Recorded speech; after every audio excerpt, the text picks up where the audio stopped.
dámy, vážení páni, ctení hostia, áno, už sa niečo deje. Vlaky dorazili, kolóny sa uvoľnili, vitajte v knižnici.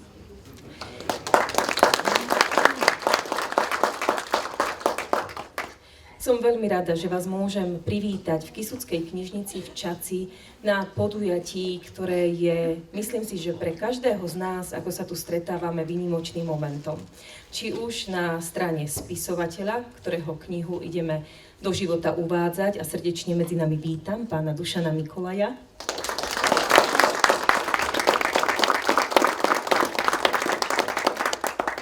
A samozrejme celej jeho rodiny, alebo na strane toho, o ktorom je kniha písaná a ktorý, ako som ho ja mala tú česť poznať, ako Starobystričanka, pretože z tohto chotára pochádzal, ale aj ako Kysučanka, ktorá mala česť byť na viacerých rozprávačských hlodnách a pri mnohých podujatiach, pri ktorých bol, tak sa určite teraz usmieva a teší sa z toho, že ste prišli na toto podujatie, ktoré bude aj o ňom.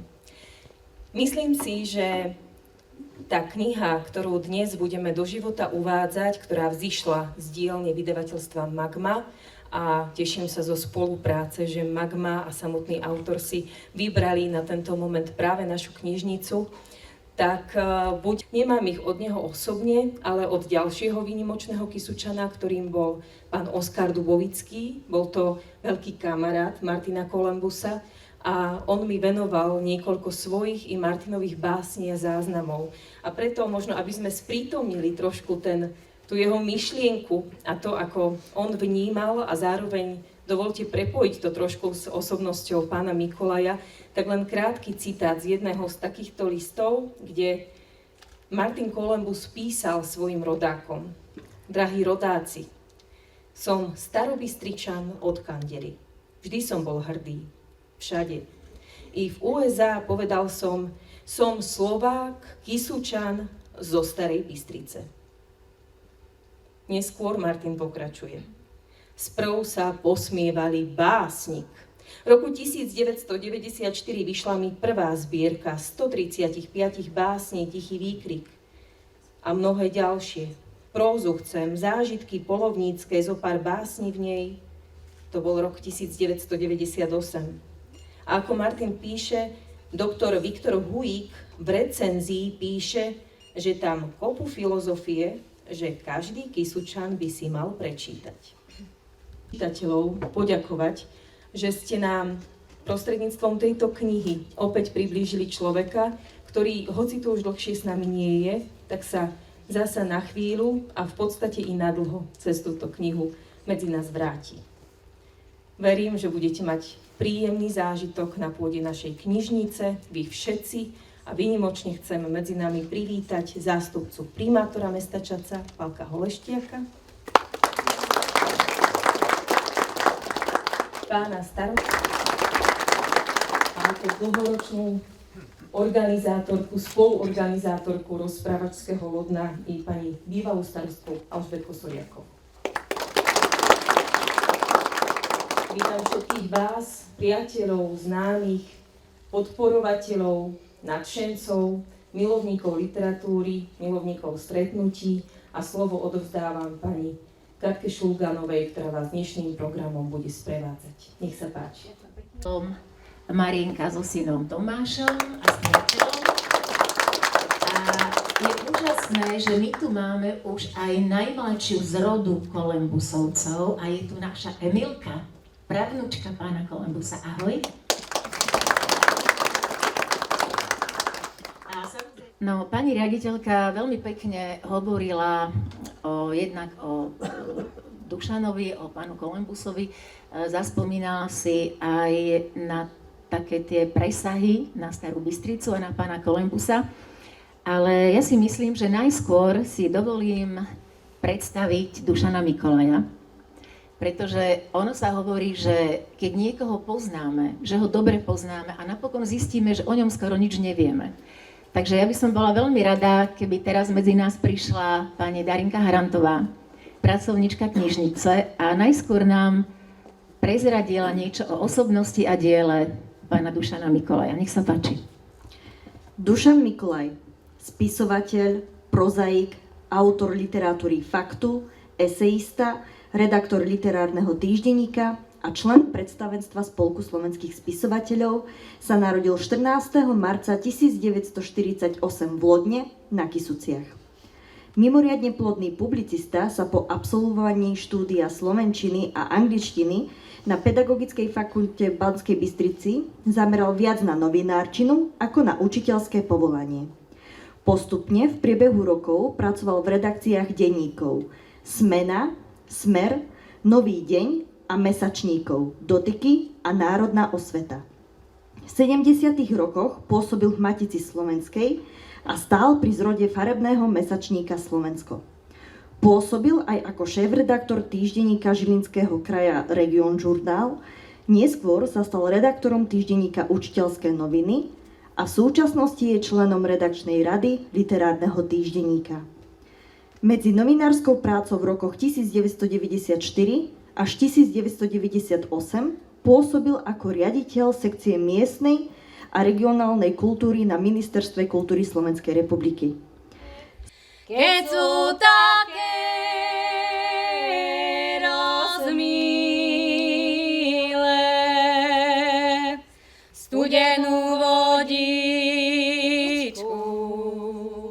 zelenú trávičku, to sú moje mozole. To sú moje mozole.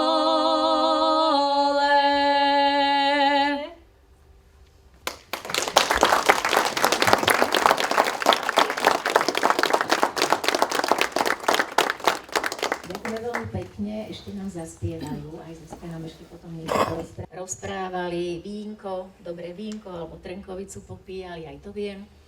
Takže je to úžasné prepojenie vás dvoch a myslím si, že je to naozaj také vzácne, keď jeden človek napíše o tom svojom priateľovi knihu. To je ako naozaj výnimočné a nie je to iba veselá myseľ, bystrý pohľad, láskavý úsmev, priateľské slovo a neutíchajúca energia.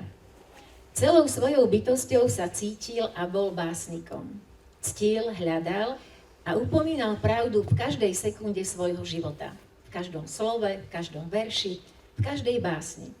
Svedkom a sťaby desatorom pre nás zostáva jeho 10 básnických zbierok, ktoré vydal vo vlastnom náklade a s veľkou láskou a radosťou, ako iste viete, ich venoval či už svojim blízkym, priateľom, susedom a všetkým ľuďom, s ktorými sa chcel podeliť o svoje myšlienky a pocity.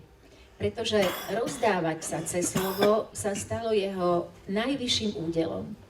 Každá vydaná kniha a s ňou spojená prezentácia mu prinášali osobitú radosť. Boli vždy veľkým sviatkom a jedinečným zážitkom, na ktoré budeme dlho spomínať a na ktoré stále spomíname. Zastavil sa u otca, ale ani nie tak, to píšem aj v tej knižke, že by on išiel do výčapu, ale tatko náš ráno zametal a on išiel do lesa. A Martinko, poď sem, nalejem ti 52 a tak, takže v tomto. Ale potom to bolo tak prirodzené, lebo jeho manželka učila a ja som, aj mňa učila v druhej triede, takže to sa tak zlialo do tých dlhotrvajúcich týchto. Takže ten prvý okamih, keď som bol, že sa na to spýtaš, tak si to vtedy zapamätám. Ale pamätáš si dosť. Aj to je vzácne, že si toto pamätáš. No dobre, tak vtedy si ešte nevedel, že napíšeš knihu a kedy nejak, ja teda viem, že vy naozaj ste mali s Martinom toho za sebou dosť. Častokrát som aj ja bola svedkom teda týchto situácií a nebolo to ľahké s vami vydržať niekoľko hodín, naozaj to môžem potvrdiť. Ja som niekedy prišla domov taká unavená, že keď moji synovia niečo odo mňa chceli, tak som im iba ukázala. Takže naozaj to rozprávanie bolo úžasné, ale aj vyčerpávajúce. Ale kedy teda ty si nejaký taký prvý impuls dostal, že idem napísať o tomto človeku knihu, alebo že idem zbierať jeho slova? No, ohromne silný zážitok pre Martina, ale aj pre mňa, keď teda, že som si to začal zbierať. bola prvá prezentácia knižky v Bratislave, v hlavnom meste. Náš priateľ mal aj vydavateľstvo Ivan Hudec, sa rozhodol teda, že mu z tých mnohých básničiek vyberie také nosné.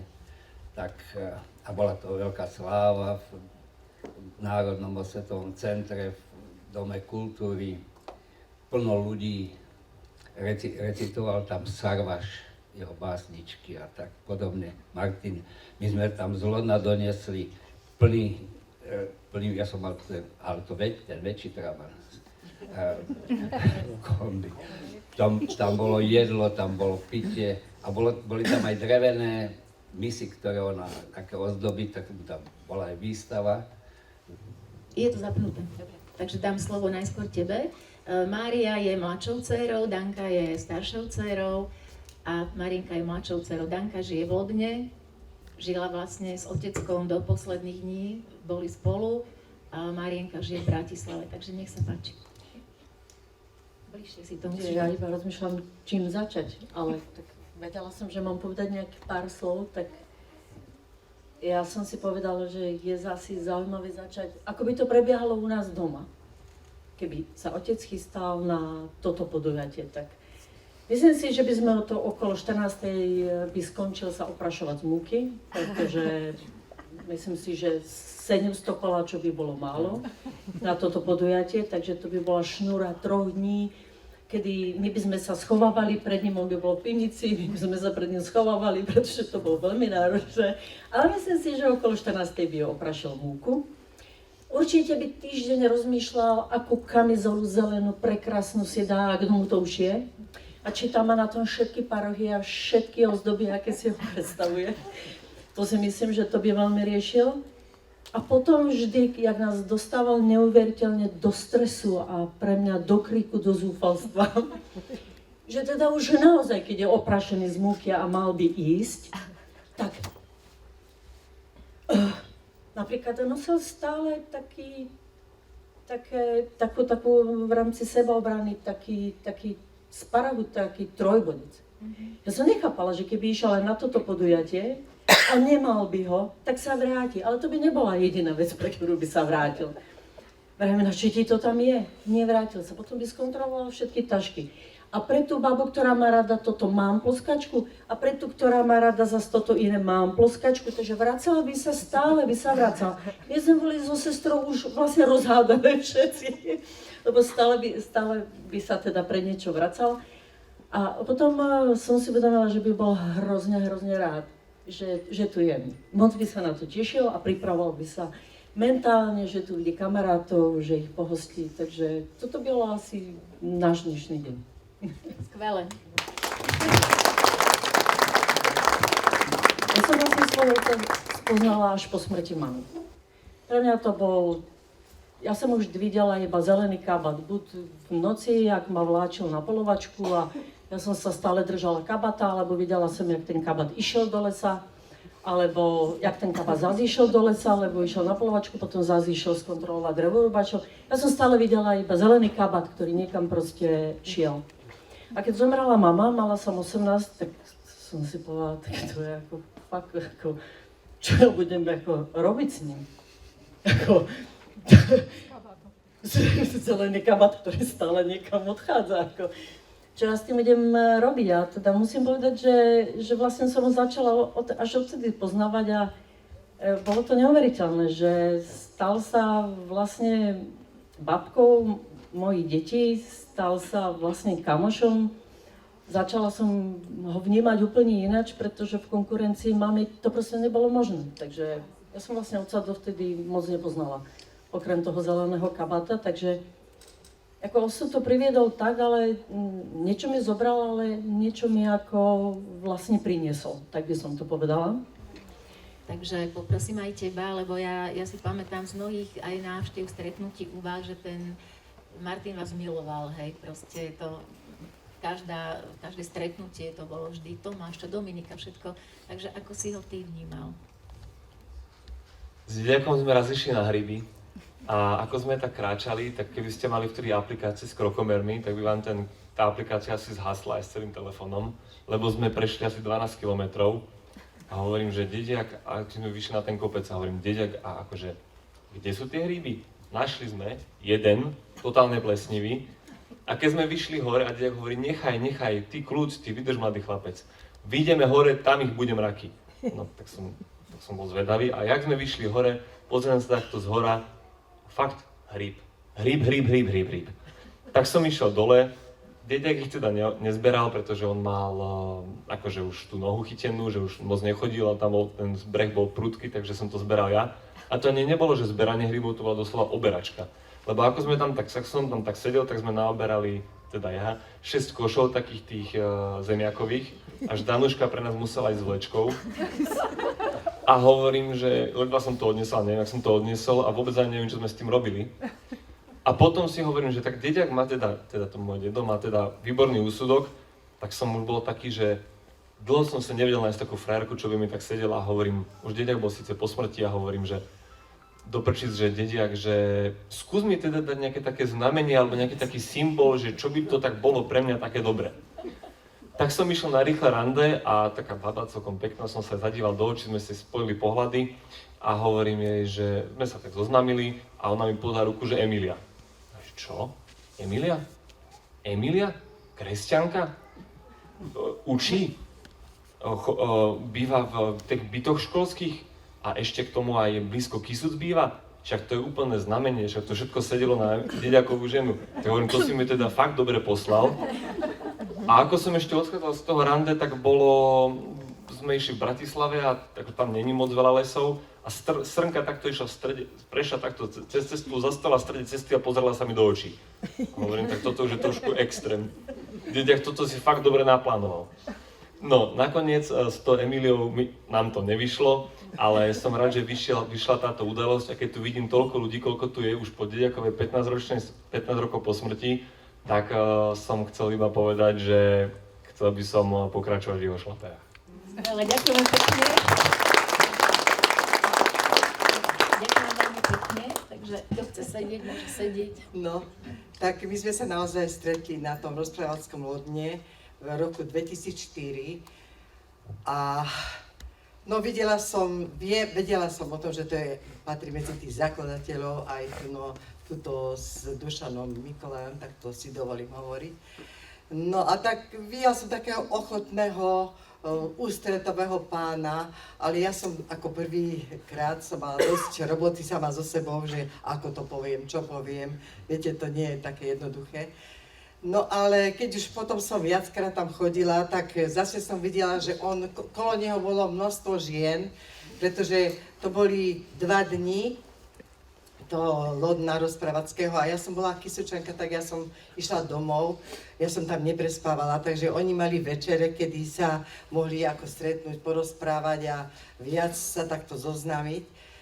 No ale aj tak dostali sme od neho knižku Zážitky Kisuckého horára, ja som to tam pozerala a tak si myslím, že bože môj, to musí byť dobrý človek, že ako on má rád tých psov, lebo že hora je chrám, ja som toto isté cítila, takže ja som dosť mala tak, akože podobné také, si myslím, že on tak rozmýšľa ako ja a tak som sa prirovnávala, ale no, bolo to, som zistila, alebo som to cítila, že to je človek naozaj, čo sa rozdáva, čo chce všetko dobré. A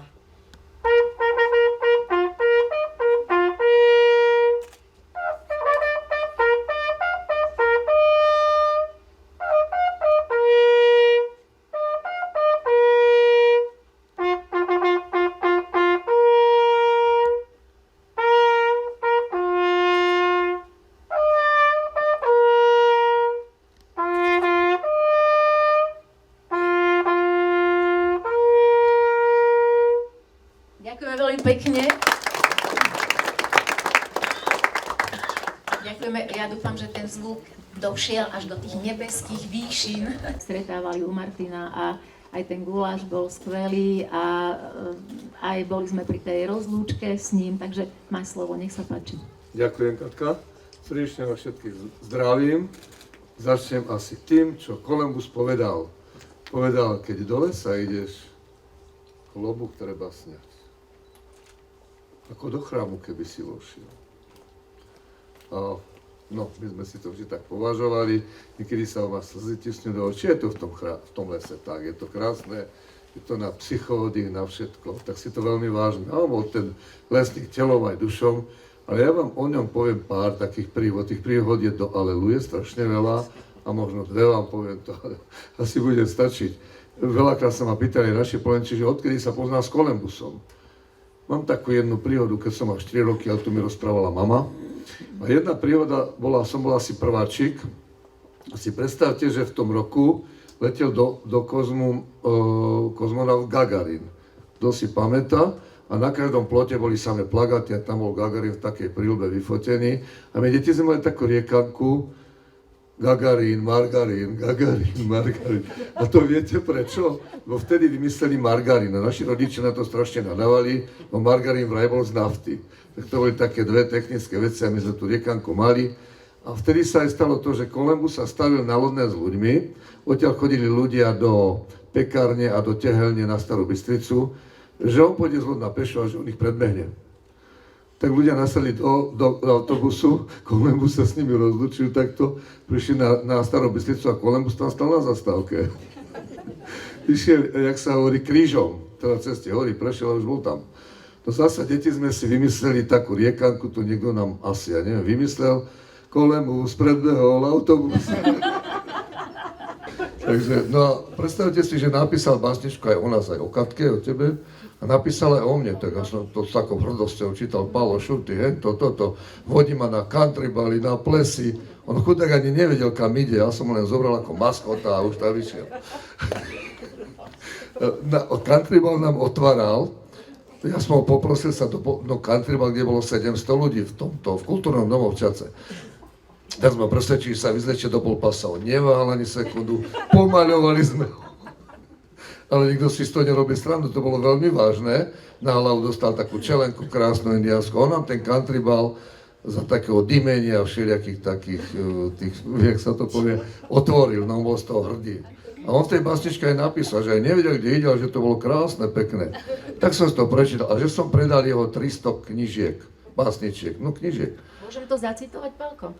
Chcem poďakovať Pavlovi Šutému, veľkému organizátorovi poľovníckych podujatí, poľovačiek a countrybálov. Predal mojich 200 knížiek a ja som mohol vydať druhú zbierku básni, za čo som mu veľmi vďačný. Paľko, ďakujem. To číslo sa mi poplietlo.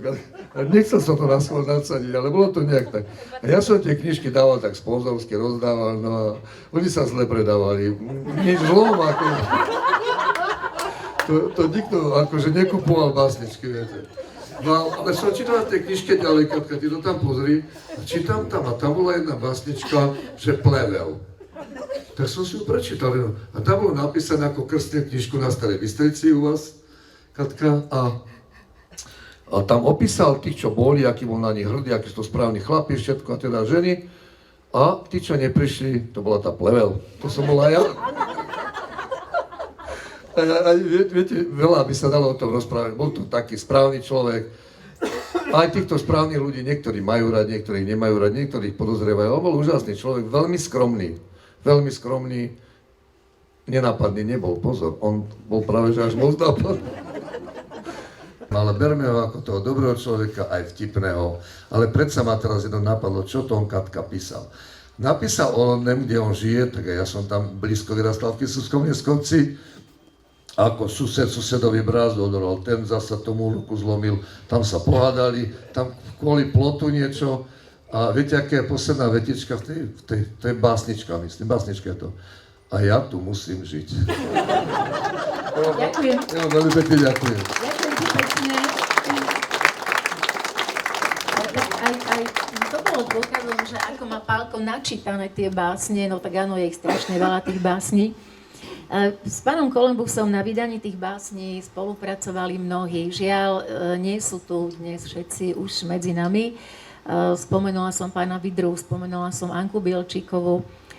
Chcela by som spomenúť aj pána Stanislava Baču, ktorý bol doslova dvorným ilustrátorom pána Kolumbusa a kreslil mu ilustrácie do mnohých kníh. Takisto veľmi dlho spolupracoval s pánom Filipom Lašutom, ktorý ho fotil, vydával mu knihy. Ale v tých posledných rokoch sa spriatelil aj s pánom Jaroslavom Veličkom, ktorý ho tiež fotil a tiež teda sníma svoje milé, pekné skúsenosti. Tak, Jarko, ak ťa môžem poprosiť, poď a...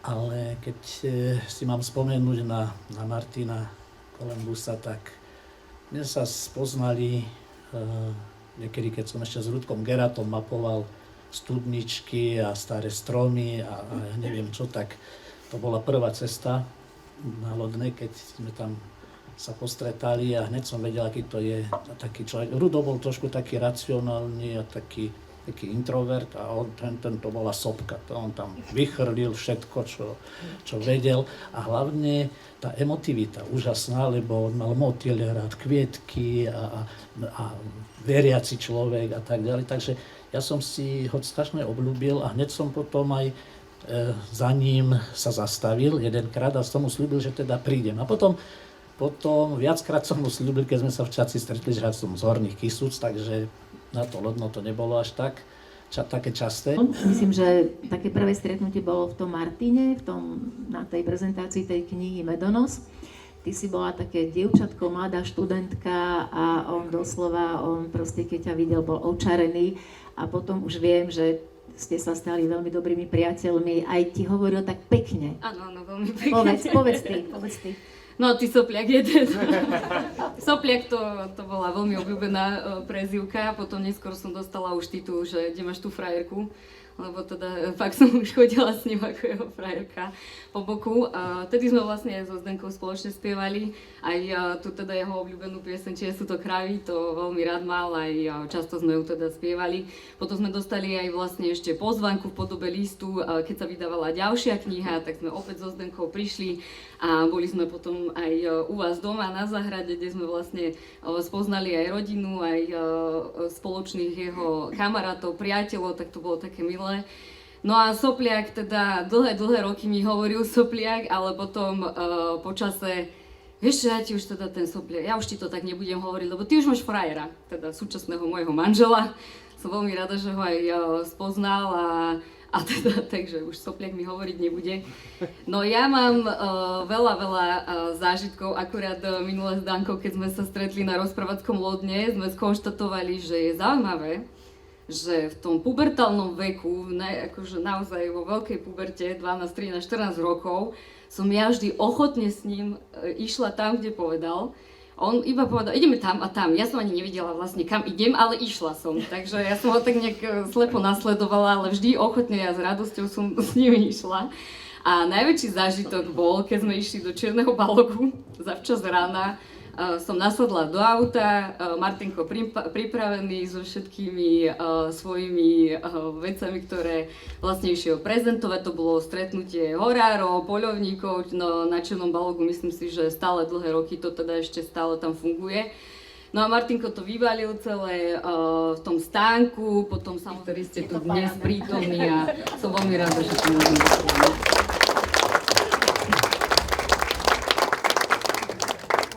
10 detí mama porodila. 4, čo prežili do dospelého veku. Izidor, Tomáš a Vincencia. Ja som sa narodil posledný. Najstarší brat vtedy už vojenčel. Ty si sa narodil na fašiangi, povedala mi raz moja teta. Keď Mariša, to je ako moja mama, zľahla, doniesla som jej šišky. Tak bývalo zvykom. Šišky z vykvaseného cesta, rozpálenej bravčovej masti napuchli, ako keby oni mali zľahnúť. Dlhého veku som sa ja, bojovník, dožil. Na vysvedčeniach mi písali narodenie 28. február 1927. V rodnom liste stojí 6. marec 1927. Mňa pokrstili menom Martin. Po Martinovi rytierovi. Chráňme si krstné mená i priezviská ako oko v hlave. Nehambíme sa za ne, buďme hrdí, aby neboli zneúctené a pošliapané. Ďakujem ti, mama, že si ma 10. chlapča tu odplekala, tu kolísala. Ďakujem ti, mama. Čo som sa od teba naučil? Neklamať, milovať, rozdávať. Zčerveneli jej líca, ako tetrov nad očima chochol. A ja som ju pozdraviť mohol. Dobré ráno. Potom som pridal do kroku a ona mi išla po boku. Mne sa princeznou zdala a ja jej Rómeom. Milka, to bol materiál mimoriadny. Fešanda, inteligenciu mala. Bledá, s tým zčerveneným líčkom pri prvom oslovení. Asi rok sme sa už poznali. Ja športovec a polovník. Tak trošku starý mládenec. No, 31 ročný. Počkaj, 28 narodený, áno, 31. Po nejakém čase poznania, v polovici augusta 1958, mojej milej hovorím: Milka, pôjdeš se mňu? Kde? Do ochotnice, na civilný sobáš. Kedy? Na budúcu sobotu. Áno, pôjdem. Tak ochotne hneď a natešená snúbenica. Pohotovú odpoveď dáva mi: pôjdem.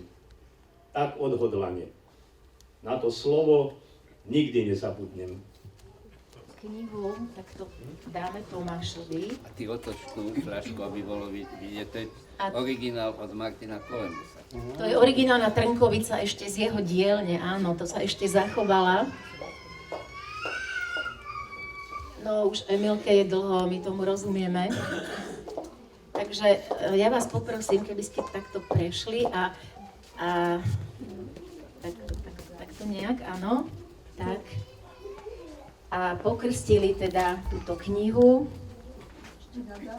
Takže krstíme knihu, uvádzame do života, nech si nájde čím najviac čitateľov, aby tí čitatelia videli, aká duša to písala, že sú to veľmi zaujímavé príbehy a že sú tam aj reálie z minulosti, veľmi poučné a také, ktoré si každý rád prečíta.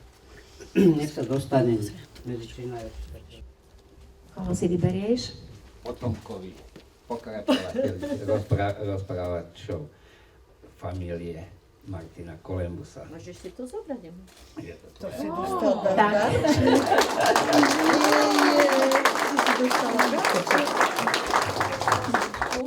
Ďakujem vám veľmi pekne za krst tejto knihy. Trnkovica je tu, neviem teda, či bude možné z nej aj piť, ale možno áno. Martina Kolembusa som takto nepoznal. Ale naopak, z tejto myšlienky som spoznal seba. Odkiaľ som, čo je to hora, čo je to chrám, čo je to les. A on presne vie, čo bude robiť. To sú neuveriteľné veci. Takže to sme asi krstili nejakú knihu, alebo mal výročie. Áno, 80 rokov. To sú neuveriteľné veci. 50 rokov. Takže som sa našiel v tomto večeri. Ja som rád, že som to všetko počul, že som bol pozvaný.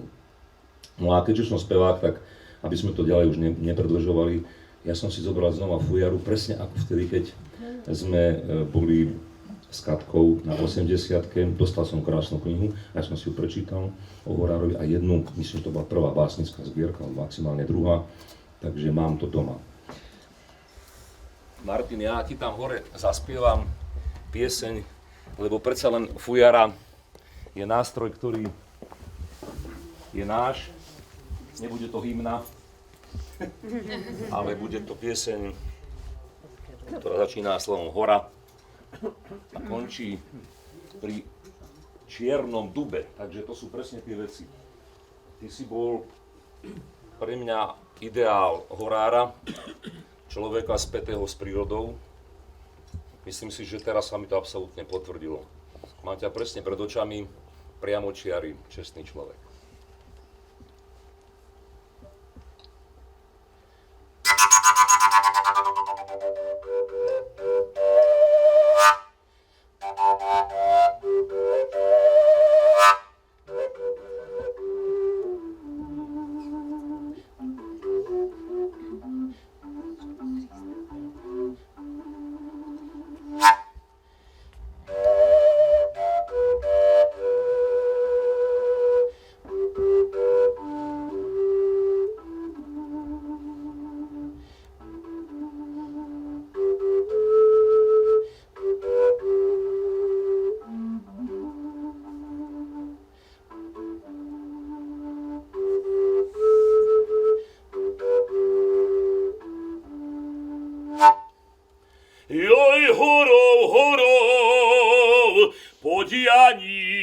domov. Joj, horov, horov, poď Janík domov. Ja by som išiel, keby som mohol. Ja by som išiel, keby som mohol.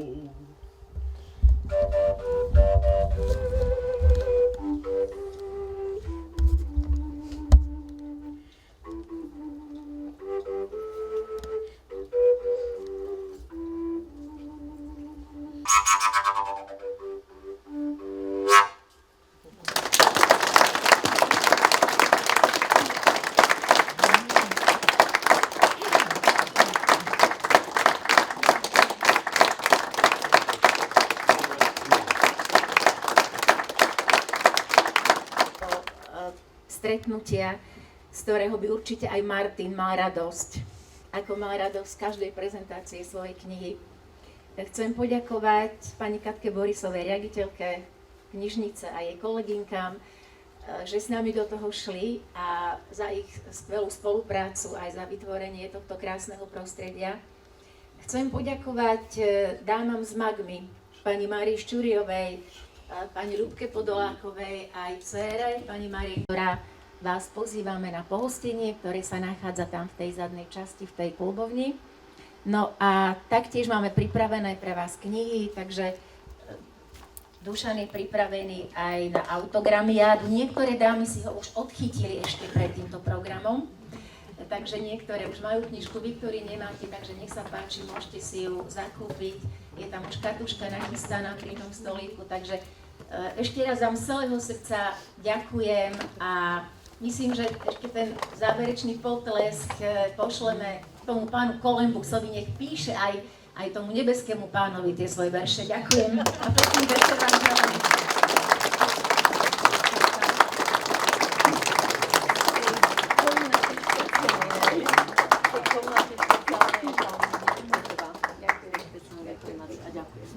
Prosím ťa, čo to máš? Ty, prosím ťa. Tuško. To je od teba víno. Svojich egreší, bielých, čo som nasadil. Ty, ale vieš čo, aby si vedel, skús, prosím ťa, aby si ty vedel, ako ty teda nevieš, urobiť dobre víno, prepáč, že som ťa urazil. Takú malú flašku ti dám, hej. Okošuješ, hej? To je čo? To je to víno od teba, čo je splodené, vieš. Ten bielý oný, hej. Bielý rybíz. Pokostuj ho. Ráno, alebo kedy. No, dívaj sa, aby si vedeli, vieš, že dá sa aj z toho, že to má... Poštuj, vypíš, ako zajtra vypíš.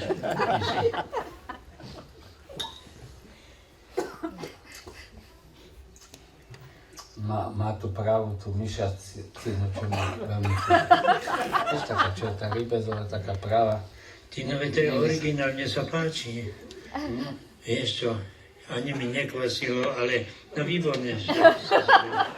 Aby si vedel, že jaké má byť. Toto je, prosím ťa, višňa. Toto je višňa. Tiež sa mi podarilo, ohromná višňa, vieš, čo mám v záhradke.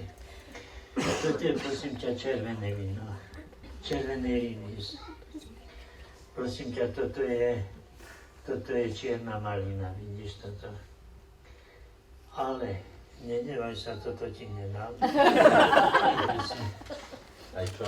Toto je čierny rybíz. Strašne dobré. Som zvlášť troška. To, čo aj Gorčok ti vieš, čo chválený. To je, rozumiem, no. Dívaj sa, čo ho je. To som mal 15 litrov sa mi daží koľko. No tak vidíš to. No, to som ja nenikohol. No toto mám, dívaj sa, boule. Vidíš? To budú baby piť, rozumieš? To prídem, budem piesť z tohoto koláče, vieš, a tak. Ja sa zavávam, no rozumieš? A tak nie som ja notorik, vieš, ako Nanka povedala. A keď mám Žižinda, tak si rozumieš. Tak vidíš, že to je paráda, čo povieš, no.